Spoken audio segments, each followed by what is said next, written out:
আজকে আমাদের বাসায় ২ রকমের ফুল গাছটি ছিল, সেই ফুল গাছগুলি কেটে দেওয়া হচ্ছে। কেননা এই ফুল গাছগুলি নিয়ে প্রচুর ঝগড়া হয়, তার জন্য আজকে কেটে দেওয়া হলো। নমস্কার, আমি সঙ্গীতা। তোমরা সবাই কেমন আছো? সকাল সকাল উঠে প্রথমে ব্রাশ করা স্টার্ট করে দিয়েছি। ব্রাশ করা শেষ করে রান্নাঘরে গিয়ে দেখি আমার মা আলু ভাজি বানাচ্ছে খুব সুন্দর করে। আর এইখানে বানানো হয়েছে মসুর ডাল, যেটা আজকে আমাদের ঘরে সিম্পল খাওয়া হয়েছে, আলু ভাজি আর ডাল। আর এখানে রুটির লগে খাওয়ার জন্য ঘুগনি বানিয়েছে আর 5টা রুটি বানিয়েছে, যেটা সবাই মিলে আজকে খাবো আমরা, তার জন্য। আর এখানে আমি ডিম ভাজি করছি। ডিম ভাজি খেতে প্রচুর পছন্দ করি আমি, তার জন্য এখানে ডিম ভাজিটা বসিয়ে দিয়েছি খুব সুন্দর করে। আমি খাবো, তার জন্য একটু ভালো লাগছে যে ডিম ভাজি দিয়ে ভাতটা খাবো।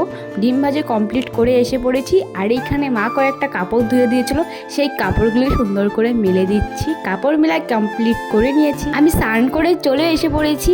আজকে হলো শ্যাম্পু করেছি ঠান্ডা ঠান্ডা জল দিয়ে, ওখানে আমি মুখে ক্রিম মেখে সুন্দর করে ঠাকুর দিয়ে দিয়েছি।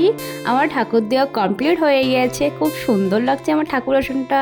তো তোমাদের ভিডিওটা কেমন লেগেছে অবশ্যই কমেন্টে বলবে। কে কে দেখেছো অবশ্যই তোমাদের নামগুলি বলে যাবে।